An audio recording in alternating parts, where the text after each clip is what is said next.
Hello everyone. Welcome to our channel.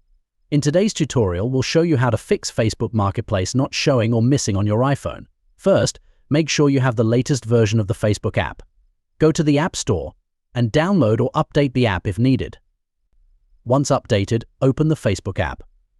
Next, tap on the menu icon 3 horizontal lines in the bottom right corner. Then, click on the settings icon at the top right corner of the menu. After entering the settings, scroll down to find the navigation bar section. Tap on it. In the navigation bar customization options, look for the Marketplace icon. Tap on it and select Pin to add it to your navigation bar. After pinning the Marketplace, it will start showing on your navigation bar. You can now access Facebook Marketplace directly from the app. And that's it. You should now be able to see and use Facebook Marketplace on your iPhone. Thank you for watching. Don't forget to subscribe and like our channel for more helpful tutorials.